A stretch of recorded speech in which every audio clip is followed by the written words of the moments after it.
दोस्तों बहुत बहुत स्वागत करता हूं आप सभी का।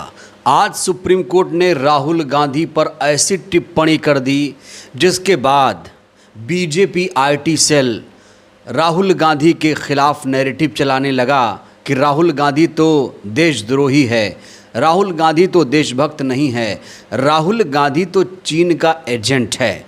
इस समय गोदी मीडिया में एक जश्न का माहौल चल रहा है क्योंकि सुप्रीम कोर्ट ने आज राहुल गांधी के खिलाफ जो भी टिप्पणी की है, जिस तरीके से फटकार लगाई है, वो सूट करता है गोदी मीडिया को। गोदी मीडिया इससे पहले भी राहुल गांधी की राष्ट्रीयता पर, देशभक्ति पर सवाल खड़े करता रहा है और जो बीजेपी आईटी सेल के लोग हैं लगातार राहुल को विदेशी माँ से जन्मा हुआ संतान कभी राष्ट्रभक्त नहीं हो सकता, इस तरह का नैरेटिव चला ही रहे थे। आज सुप्रीम कोर्ट ने भी राहुल के सच्चे भारतीय होने को लेकर एक बड़ी सख्त टिप्पणी कर दी, जिसको लेकर विपक्ष के तमाम नेता इस समय हैरान हैं। दोस्तों, इस हेडलाइन को सबसे पहले आप देखिए। इस हेडलाइन में बहुत सारी चीज़ें छुपी हुई है। राहुल गांधी पर सुप्रीम कोर्ट की सख्त टिप्पणी। कहा, आपको कैसे पता कि चीन ने ज़मीन हड़प ली? आप सच्चे भारतीय होते तो ऐसा नहीं करते। दरअसल राहुल गांधी सुप्रीम कोर्ट में गए थे न्याय इंसाफ मांगने के लिए। 2023 का ये पूरा मामला है। भारत जोड़ो न्याय यात्रा के दौरान राहुल गांधी ने भारतीय सेना के खिलाफ कथित तौर पर टिप्पणी की थी। राहुल गांधी ने एक मुद्दा उठाया था कि चीन ने भारत की 2000 वर्ग किलोमीटर ज़मीन पर कब्जा कर लिया है। इसके बाद सत्ताधारी पार्टी के तमाम लोगों ने राहुल के खिलाफ मानहानि का मुकदमा दर्ज करा दिया और प्रधानमंत्री का भी उस समय एक बयान आया था जिसमें उन्होंने कहा था कि ना कोई घुसा है ना कोई आया है।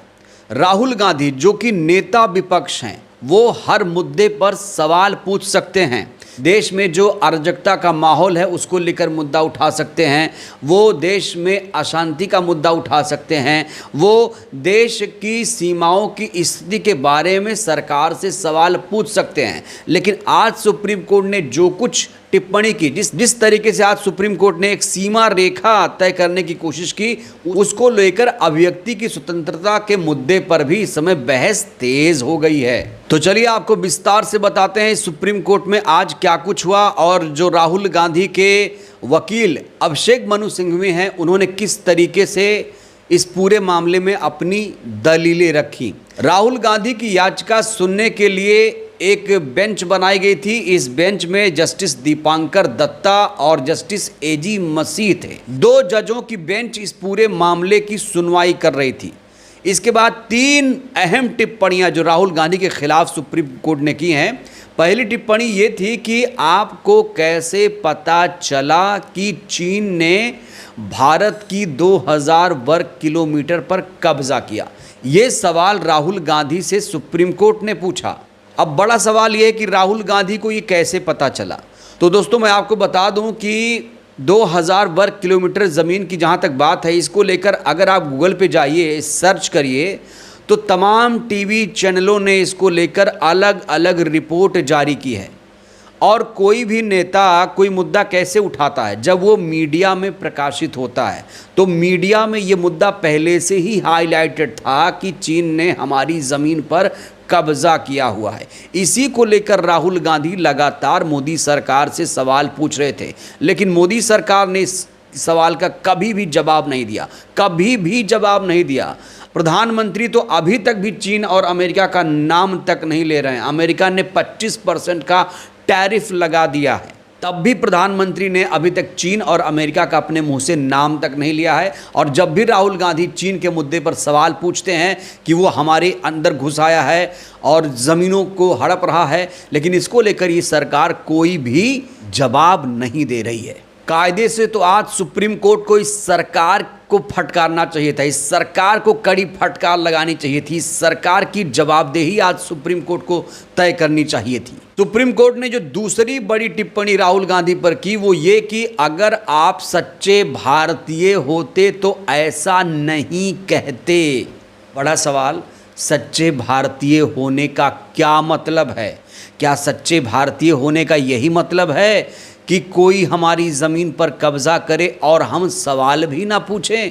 क्या सच्चे भारतीय होने का यही मतलब है कि सरकार जो कुछ जानकारी दे उसे हम एक्सेप्ट कर लें, और सरकार कहे दिन है तो दिन, रात है तो रात, इस तरह का रवैया रखें, तब हम सच्चे भारतीय माने जाएंगे। सरकार अगर कोई जानकारी छुपाती है, कोई तथ्य छुपाती है, तो क्या हम खामोश हो जाएं, सरकार से कोई भी सवाल ना पूछें? सुप्रीम कोर्ट ने राहुल गांधी पर तीसरी जो सबसे बड़ी टिप्पणी की वो ये कि आपको इस पूरे मामले को संसद में उठाना चाहिए था। सोचिए दोस्तों, मतलब कि सोशल मीडिया में, पब्लिक में इस मुद्दे को आप नहीं उठा सकते। क्या सुप्रीम कोर्ट ये कहना चाह रहा है कि कोई भी नेता अब संसद में ही हर मुद्दे को उठाएगा? और संसद कब कब चलती है? 3 बार तो संसद चलती है, और कितनी आजकल कार्रवाइयाँ हो रही है संसद में, आप लोग जानते हैं। कार्रवाई शुरू होते ही संसद 12 बजे तक के लिए स्थगित हो जाती है। हो हल्ला हंगामा तो आजकल पर्याय हो गया है संसद का। तो क्या अगर कोई मुद्दा आए तो उस पर नेता विपक्ष को चुप हो जाना चाहिए कि भाई अभी संसद आएगा, संसद चलेगी, तब हम इस पर बात करेंगे?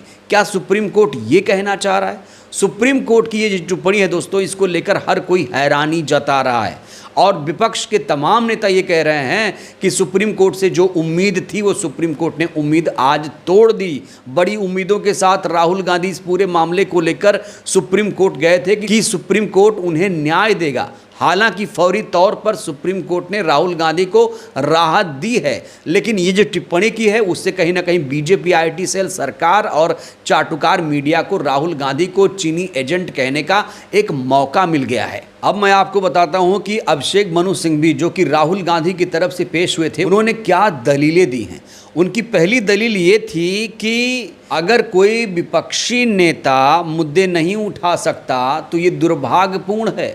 विपक्षी नेता का तो ये काम है कि वो हर मुद्दा ज़ोर शोर तरीके से उठाए, प्रेस कॉन्फ्रेंस करे, संसद में बोले, पब्लिकली बोले, रैली में बोले। यही तो अभिव्यक्ति की आज़ादी है। अभिषेक मनु सिंघवी ने कहा कि उन्होंने संसद में बोलने की छूट पाने के लिए चुनाव नहीं लड़ा है।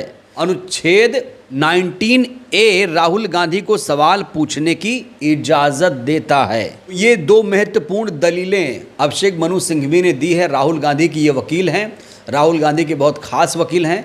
हर जब भी कोई केस आता है तो अभिषेक मनु सिंघवी राहुल गांधी का केस लड़ते हैं। तो राहुल गांधी पर जो कुछ आज सुप्रीम कोर्ट ने टिप्पणी की है उसको लेकर विपक्ष के तमाम नेता हैरानी जता रहे हैं। दोस्तों, ये सिर्फ राहुल गांधी का मामला नहीं है। अगर आप लोग इस मुद्दे को सिर्फ राहुल गांधी से जोड़कर देख रहे हैं तो आप गलत हैं दोस्तों। कोई भी नेता उठा लीजिए, कोई भी नेता उठा लीजिए, अगर वो इस तरह का सवाल करता है तो उसे ऐसे ही फेस करना पड़ेगा। ये अकेले राहुल गांधी का मामला नहीं है। राहुल गांधी की जगह पर रखकर किसी और नेता को देखिए और यही मुद्दा वो उठाए, देखिए उसके साथ क्या होता है। तो यहाँ पर सिर्फ राहुल गांधी को देखते हुए कि राहुल गांधी के साथ गलत हुआ, इसको आप लोग इस खबर को ऐसा बिल्कुल लेने की कोशिश मत करिएगा दोस्तों। ये राहुल गांधी का मुद्दा नहीं है, ये विपक्ष के तमाम नेताओं का मुद्दा है। जब सुप्रीम कोर्ट ने राहुल गांधी पर यह टिप्पणी की तो गोदी मीडिया का एक पत्रकार सुशांत सिन्हा है, जो मोदी सरकार का बेहद ही चाटुकार पत्रकार है, वो लिखता क्या देखिए आप। सच्चा भारतीय ऐसा नहीं कहेगा। अब तो कोर्ट ने भी सवाल उठा दिए राहुल गांधी पर, ऊपर से एक बेसिक सवाल भी पूछा कोर्ट ने, जिसका जवाब राहुल गांधी को देश को देना चाहिए कि उन्हें कैसे पता चला कि चीन ने भारत की 2000 वर्ग किलोमीटर की ज़मीन पर कब्जा किया है। जवाब नहीं, कहानियां मिलेंगी सुनने को, सुनते रहिए बॉस। तो राहुल गांधी के प्रति सिन्हा की ये घृणा आप देखिए। ये लोग तो पहले से ही राहुल गांधी को देशद्रोही गद्दार बता रहे हैं, इनको तो अब एक बड़ा मौका मिल ही गया है। ये नहीं जानता है कि मीडिया में किस तरह की रिपोर्ट चीन और भारत को लेकर चल रही है कि चीन ने ये कर लिया, चीन ने वो कर लिया। इस पर ये चाटुकार एंकर नहीं बोलेगा। वहीं कई सारे निष्पक्ष पत्रकार हैं जो सुप्रीम कोर्ट के इस टिप्पणी को लेकर हैरानी जता रहे हैं। उसी में से एक पत्रकार हैं प्रभाकर कुमार जी, जो सुप्रीम कोर्ट की खबरों को कवर करते हैं। उन्होंने लिखा है, जो बोलना है संसद में बोलिए, सोशल मीडिया पर क्यों बोलते हैं। सेना को लेकर राहुल गांधी के बयान पर सुप्रीम कोर्ट के जज जस्टिस दीपांकर दत्ता की टिप्पणी। कोर्ट की इस टिप्पणी के बाद आज से सांसदों और मंत्रियों द्वारा सोशल मीडिया पर बोलना बंद कर देना चाहिए, इन्होंने ये कहा है। तो भाई, अगर कोई मुद्दा आप सोशल मीडिया पर उठा रहे हो तो फिर लिखना बंद कर दो, इसे लिखना छोड़ दो। सरकार से कोई भी सवाल ना पूछो, कोई भी अतिक्रमण हो सीमा पर कुछ भी हो रहा हो, आप लोग सरकार से सवाल मत पूछिए, संसद चलेगा तभी बात करिए। और जो सांसद नहीं है वो क्या करेंगे? राहुल गांधी तो सांसद हैं, जो सांसद नहीं है वो सरकार से सवाल कैसे पूछेंगे, इसकी विधि क्या होगी? बहरहाल दोस्तों, इस वीडियो में इतना ही। सुप्रीम कोर्ट ने आज राहुल के खिलाफ जो टिप्पणी की है, इस टिप्पणी को आप कैसे देखते हैं, प्रतिक्रिया दीजिएगा। बहुत बहुत धन्यवाद।